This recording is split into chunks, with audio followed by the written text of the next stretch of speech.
आइए अब प्रोबेबिलिटी का कुछ और प्रैक्टिकल प्रॉब्लम्स करते हैं। ये प्रैक्टिकल प्रॉब्लम का पीडीएफ शीट का लिंक डिस्क्रिप्शन बॉक्स में दिया हुआ है, आप लोग वहां से देख सकते हैं। Question number 10, a bag contains 5 red, 4 white and 6 black balls. 5 red, 4 white और 6 black balls, टोटल 15 है। ये है bag. 3 balls are drawn together from the bag. यहां से 3 बॉल निकाला जा रहा है।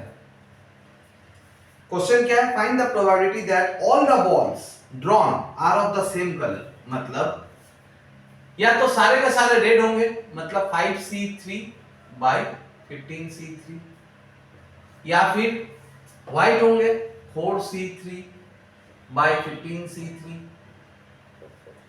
या फिर ब्लैक होंगे तो 6c3 बाय 15c3।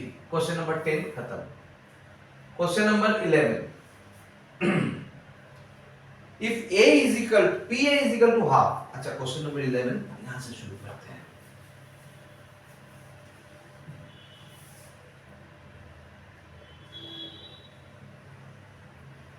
दिया हुआ pa इज इक्वल टू 1/2, तो चलिए लिखते हैं pa is equal to 1/2, pb 3/8,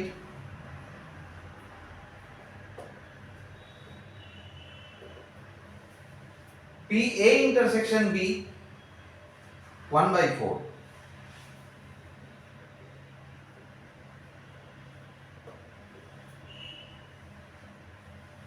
find PA union B, PA union B, formula PA plus PB minus PA intersection B।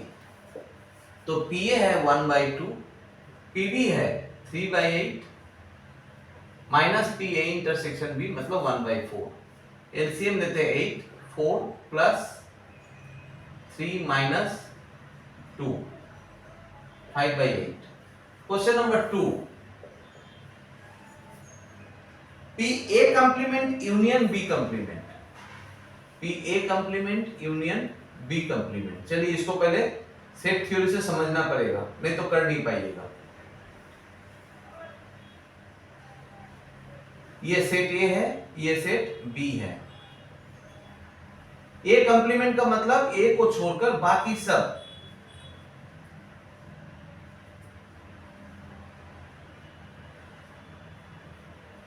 वहां पे B भी आ जाएगा, लेकिन ध्यान रहे A कुछ नहीं आएगा, A का कोई भी हिस्सा नहीं आएगा।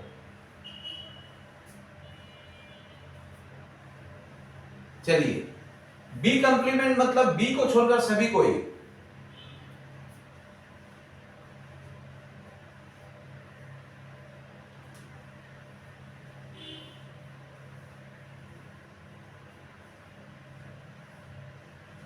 अब दोनों का यूनियन मतलब जहां जहां ये शेडेड रीजन है वो सारा चीज आपको लेना है। तो छूटा कौन? छूटा आपका सिर्फ ये वाला पार्ट। मतलब सिंपल आंसर क्या हुआ इसका? 1 minus probability of A intersection B. Intersection B का पार्ट ही तो आपका छूटा है, बाकी सब तो कवर है। तो 1 minus PA intersection B 1/4, that is 3/4। Question number 3, PA intersection B complement, PA intersection B complement। चलिए इसको भी देख लेते हैं। ये रहा A, ये रहा B। A तो A को पूरा मार्क कर लेंगे। B कंप्लीमेंट मतलब B को छोड़कर सभी कोई, उसमें A भी आएगा।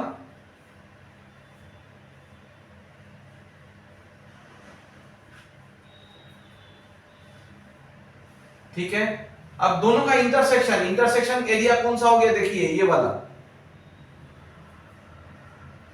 वाला पोर्शन, आधा चांद ये रहा, यहां पे ही क्रॉस हैश हो रहा है।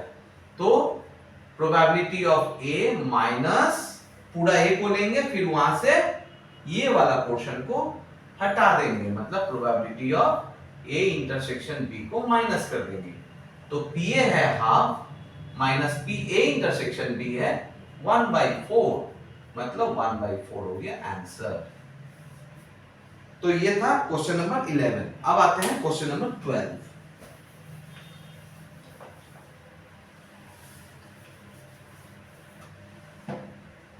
क्वेश्चन नंबर 12 है,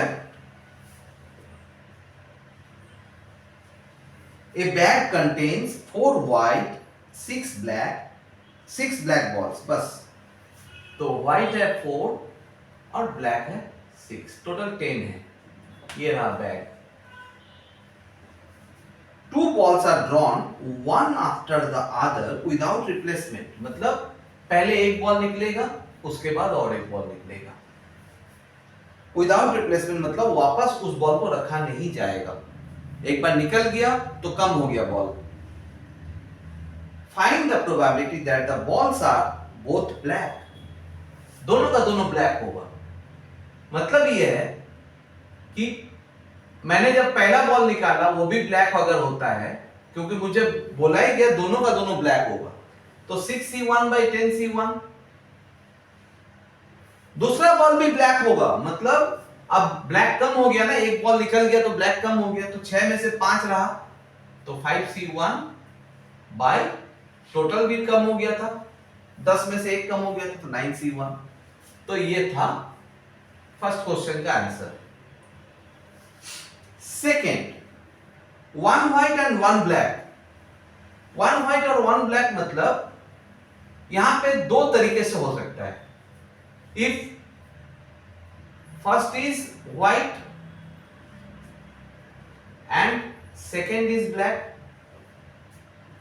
ऐसा हो ही सकता है, या फिर first is black and second is white, कुछ भी पॉसिबल है। तो इसका क्या करेंगे, पहला अगर व्हाइट होता है तो 4C1/10C1 मल्टीप्लाई बाय, सेकेंड वाला ब्लैक होगा मतलब 6C1/9C1, एक तो कम होना ही है ना टोटल में। अगर पहला वाला ब्लैक होता है तो 6C1/10C1 मल्टीप्लाई बाय, सेकेंड वाला व्हाइट होता है तो 4C1/9C1। चलिए क्वेश्चन नंबर 13 कर लिया।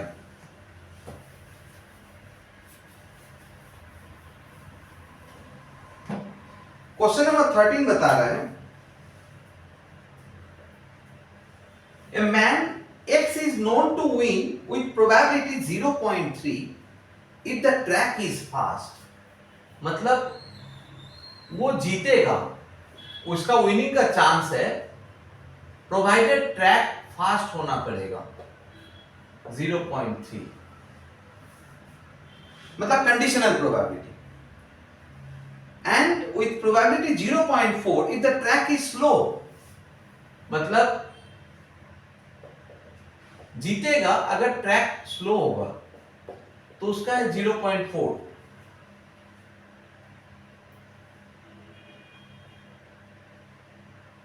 On Monday there is a 0.7 chance that the track will be slow.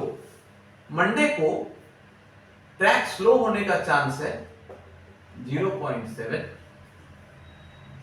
and 0.3 chance that it will be fast. तो प्रोबेबिलिटी ऑफ फास्ट है 0.3. If the man plays on Monday, find the probability that he wins. अगर वो आदमी Monday को खेलता है तो उसे जीतना ही पड़ेगा, इसी का प्रोबेबिलिटी निकालना है, प्रोबेबिलिटी ऑफ विनिंग। तो क्या करेंगे, चलिए, मतलब ऐसा है, स्लो ट्रैक में भी उसे जीतना है, फास्ट ट्रैक में भी उसे जीतना है, किसी भी हालत में हमें प्रोबेबिलिटी विनिंग का ही निकालना है। तो हम क्या करेंगे, पहले स्लो ट्रैक का प्रोबेबिलिटी लिखेंगे और उसके साथ मल्टीप्लाई करेंगे विनिंग का probability provided track was slow, और फिर फास्ट ट्रैक का प्रोबेबिलिटी निकालेंगे और मल्टीप्लाई करेंगे विनिंग का प्रोवाइडेड ट्रैक वाज फास्ट। तो स्लो का चांस है 0.7, विनिंग ऑब्लिक स्लो का चांस है 0.4, फास्ट का चांस है 0.3, विनिंग ऑब्लिक फास्ट का चांस है 0.3. Here is the answer.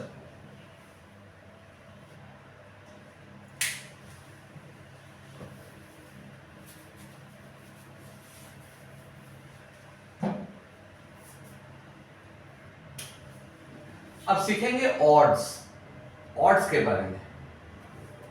Odds in favour, इसका मतलब क्या है समझाते हैं. सपोज ऐसा दिया हुआ है, odds in favour of solving an equation is 2 2 3. तो प्रोबेबिलिटी ऑफ सॉल्व का क्या होगा, ऊपर लिखना है 2, नीचे लिखना है 2 + 3, मतलब 2/5.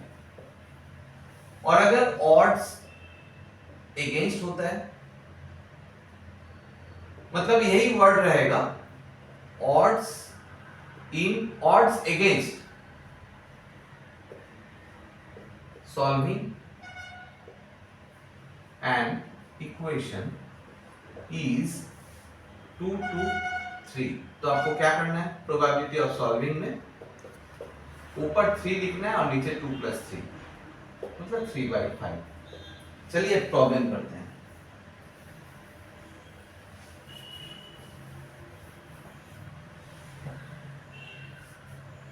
The odds in favor of x, question number 14. The odds in favor of x solving a problem is 2 to 10. मतलब probability of x 2/12, क्योंकि फेवर में था.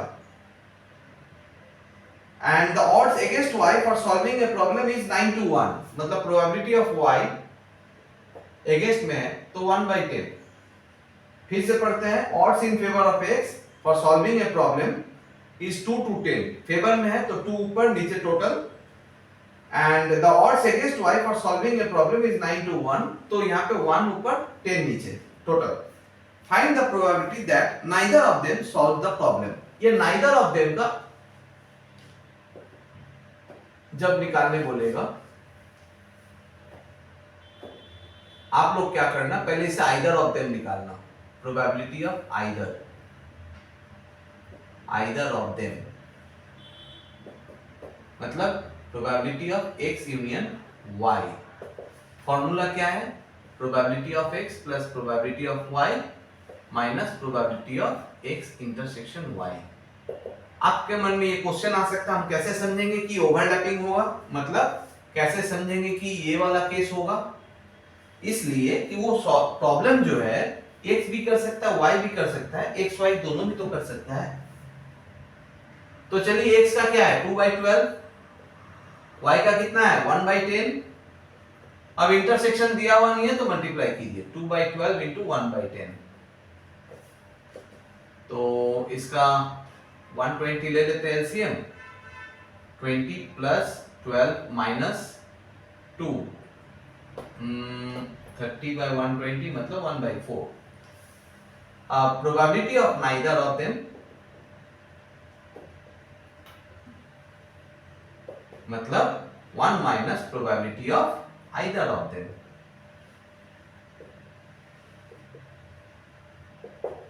मतलब 1 माइनस 1/4. Answer is 3/4. और क्या है, only one of them solve the problem. कोई एक करेगा, तो इसको थोड़ा हटा देते हैं. Only one of them solve the problem, मतलब क्या, अगर x करेगा तो y नहीं करेगा. ये वाला सिचुएशन सेट थ्योरी में थोड़ा सा समझा देते हैं इसको कैसे कर रहे हैं. यह है x और यह है y. x intersection y complement, मतलब पहले x को ले लीजिए क्योंकि x तो है ना. y कंप्लीमेंट का मतलब ये y को छोड़कर बाकी एरिया,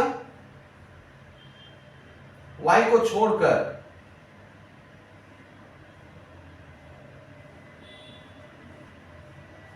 अब इंटरसेक्शन एरिया कौन सा हो गया, ये जो आधा चांद है ये वाला पार्ट. यहां पे सिर्फ x अकेला कर रहा है, y तो है नहीं, y तो इस जगह पे है. तो only one of them solve the problem, मतलब x करेगा y नहीं करेगा, या फिर x नहीं करेगा और y करेगा। तो इसको कैसे निकालेंगे, देखिए अगर px 2/12 है तो px डैश मतलब x complement 1 minus 2/12 that is 10/12, और अगर py है तो py डैश मतलब 1 माइनस 1/10 दैट इज 9/10। तो यहां पे हो रहा है px intersection y complement, x का मतलब है 2/12, y कंप्लीमेंट है 9/10, प्लस x कंप्लीमेंट है 10/12 और y है 1/10। चलिए अब क्वेश्चन नंबर 15 में चलेंगे।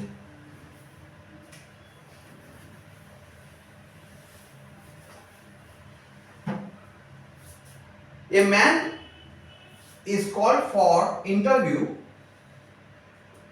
Question number 15. A man is called for interview for 3 different jobs. There are 3 candidates for the first job, 4 for the second job and 2 for the third job. Assuming that each candidate has equal chances, find the probability he get at least one of the job. मतलब 3 candidate है first job के लिए, तो इसका मतलब probability of job 1 अगर देखेंगे 3 candidate है तो उसका बेचारा का चांस क्या होगा 1/3। जॉब 2 में कितने कैंडिडेट्स हैं 4 candidates for the second job, मतलब 1/4 चांस होगा, और जॉब 3 में कितने कैंडिडेट्स हैं 2 कैंडिडेट्स, मतलब 1/2 चांस होगा। चलिए ये हो गया, और क्या चाहिए, he gets at least one of the job, मतलब आपको निकालना है probability of J1 union J2 union J3।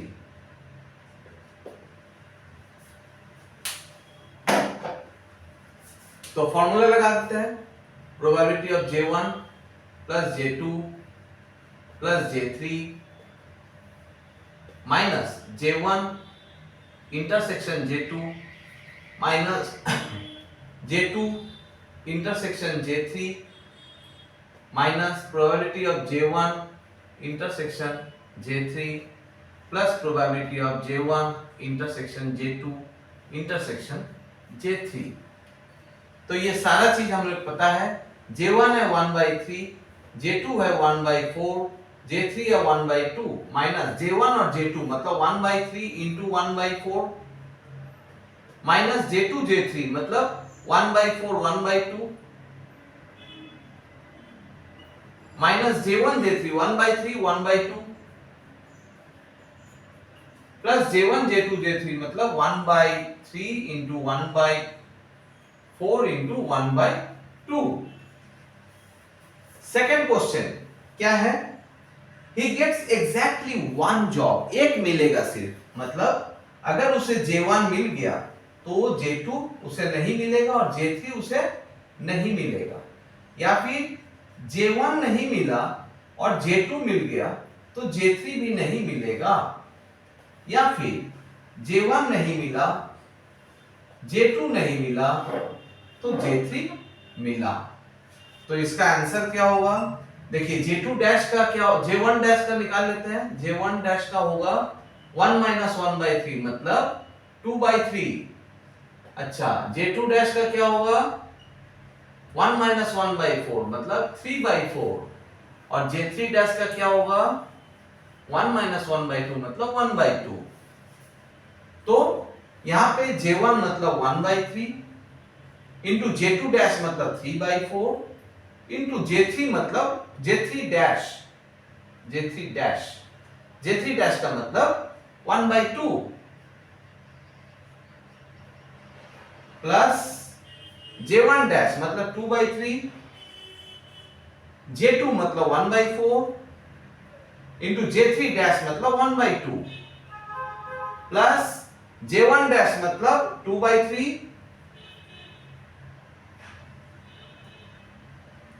Into J2 dash मतलब 3/4 इंटू J3 मतलब 1/2। Hence the result. और एक question, question number 16।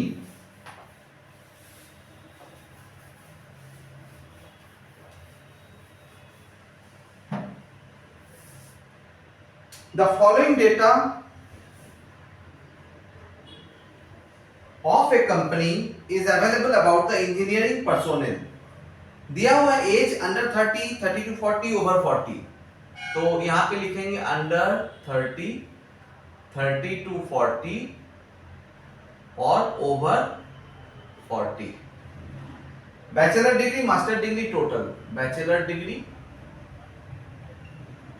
Master degree और टोटल। सम को पढ़ेंगे, उसके बाद इसको बनाएंगे आगे। नीचे बोल रहा है if an engineer is selected at random find the probability that he has a master degree. हम लोगों को क्या करना है,